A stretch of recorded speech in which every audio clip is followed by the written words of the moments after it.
Hero Siddharth పెళ్లి చేసుకున్నాడు. చాలా కాలంగా ప్రేమలో ఉన్న హీరోయిన్ అదితి రావు హైదరితో 7 అడుగులు వేశాడు. వనపర్తి జిల్లాలోని దాదాపు 400 ఏళ్ల చరిత్ర కలిగిన శ్రీరంగపురంలోని శ్రీరంగనాథ స్వామి ఆలయంలో వివాహం జరిగిపోయింది. ఇందుకు సంబంధించిన ఫోటోలు అదితి సోషల్ మీడియాలో షేర్ చేసింది. పట్టు వస్త్రాల్లో కొత్త జంట చూడముచ్చటగా ఎంత చక్కగా ఉన్నారో. ఈ ఏడాది మార్చిలో వనపర్తి జిల్లాలోని రంగనాథ స్వామి ఆలయంలో నిశ్చితార్థం జరిగింది. హీరోయిన్ అదితి రావు హైదరి పూర్వీకులది వనపర్తి. అందుకే ఈ గుడిలో ఎంగేజ్మెంట్ చేసుకున్నారు. ఆ సంప్రదాయాన్ని కొనసాగిస్తూ పెళ్లి కూడా ఇక్కడే చేసుకున్నారు. అయితే ఈ శుభకార్యం ఆదివారం జరిగిందా, సోమవారం ఉదయం జరిగిందా అనేది తెలియాల్సి ఉంది. మహాసముద్రం సినిమా షూటింగ్ టైంలో సిద్ధార్థ్ అతిథికి పరిచయం ఏర్పడింది.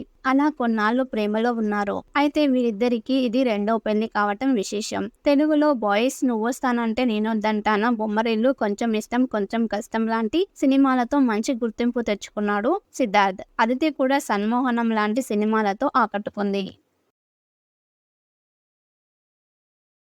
హీరో సిద్ధార్థ్ పెళ్లి చేసుకున్నాడు. చాలా కాలంగా ప్రేమలో ఉన్న హీరోయిన్ అదితి రావు హైదరితో 7 అడుగులు వేశాడు. వనపర్తి జిల్లాలోని దాదాపు 400 ఏళ్ల చరిత్ర కలిగిన శ్రీరంగపురంలోని శ్రీరంగనాథ స్వామి ఆలయంలో వివాహం జరిగిపోయింది. ఇందుకు సంబంధించిన ఫోటోలు అదితి సోషల్ మీడియాలో షేర్ చేసింది. పట్టు వస్త్రాల్లో కొత్త జంట చూడముచ్చటగా ఎంత చక్కగా ఉన్నారో. ఈ ఏడాది మార్చిలో వనపర్తి జిల్లాలోని రంగనాథ స్వామి ఆలయంలో నిశ్చితార్థం జరిగింది. హీరోయిన్ అదితి రావు హైదరి పూర్వీకులది వనపర్తి. అందుకే ఈ గుడిలో ఎంగేజ్మెంట్ చేసుకున్నారు. ఆ సంప్రదాయాన్ని కొనసాగిస్తూ పెళ్లి కూడా ఇక్కడే చేసుకున్నారు. అయితే ఈ శుభకార్యం ఆదివారం జరిగిందా, సోమవారం ఉదయం జరిగిందా అనేది తెలియాల్సి ఉంది. మహాసముద్రం సినిమా షూటింగ్ టైంలో సిద్ధార్థ్ అతిథికి పరిచయం ఏర్పడింది. అలా కొన్నాళ్లు ప్రేమలో ఉన్నారు. అయితే వీరిద్దరికి ఇది రెండో పెళ్లి కావటం విశేషం. తెలుగులో బాయ్స్ నువ్వొస్తానంటే నేనొద్దంటానా, బొమ్మరిల్లు, కొంచెం ఇష్టం కొంచెం కష్టం లాంటి సినిమాలతో మంచి గుర్తింపు తెచ్చుకున్నాడు సిద్ధార్థ్.